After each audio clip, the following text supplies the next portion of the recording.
दोस्तों व्याकरण का एंड करते हुए हम लोग आखिरी टॉपिक निबंध कंप्लीट करेंगे आज। तो ऐसे हो या निबंध, दोनों ही चीज़ें को लिखने का तरीका बिल्कुल ही कैजुअल होता है। और जो आप लोग लिखते हो तो जो पुराना जो ओल्ड तरीका होता है, प्रस्तावना होता है, लाभ, हानि, उपयोग, ये सारी हेडिंग्स होती हैं।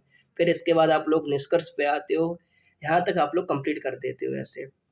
लेकिन इसके बाद भी आपको एक हेडिंग और लिख सकते हो, अपने विचार। अपने विचार में आप अपने थॉट बता सकते हो किसी भी टॉपिक के ऊपर कि आपको इस चीज़ को रोकने के लाभ या हानि अपने तरीके से डिपेंड कर सकते हो कि हाँ ऐसा भी कर सकते हैं, हम इससे ये सुझाव दे सकते हैं कि हम ऐसा भी कर सकते हैं। तो ये होता है ऐसे का।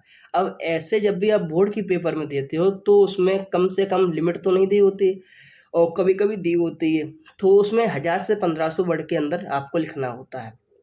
तो आप लोग ऐसे सबसे लास्ट में करते हैं। और उसकी एक चीज़ हमेशा याद रखना, ऐसे चाहे पॉइंट में लिखो चाहे हेडिंग्स में लिखो, तो वो 2 पेज लिखने चाहिए कम से कम। अब आप लोग इंट्रोडक्शन दोगे प्रस्तावना में तो उसको लंबा लिखना पड़ेगा, क्योंकि 2 पेज आपको लिखने हैं।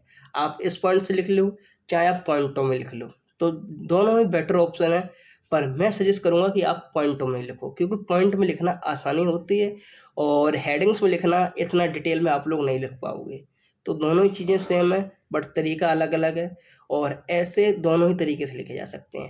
यहाँ की प्रस्तावना लाभाना ये वाला भी सही है, जहाँ आप लोग प्रस्तावना हेडिंग डालते हो यानी इंट्रोडक्शन, फिर आप लाभ, किसी भी टॉपिक के लाभ होते हैं, किसी टॉपिक की हानियाँ होती हैं, किसी के उपयोग होते हैं, किसी की सावधानियाँ होती हैं, तो ये सब होता रहता है। तो दोनों ही चीज़ों में निबंध का लिखने का बेसिक तरीका है कि आप सभी हेडिंग्स को लिखने के बाद अपने विचार जरूर व्यक्त करें।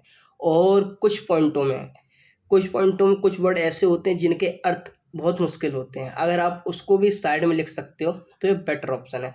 और 2 पेज से कभी भी ज़्यादा ना लिखो और आपको पर्याप्त नंबर मिल जाएंगे। 10 नंबर का ऐसे आता है, और अगर आपने 2 पेज लिखे हैं तो अच्छे तरीके से लिखें तो 10 में 10 भी मिल सकते हैं।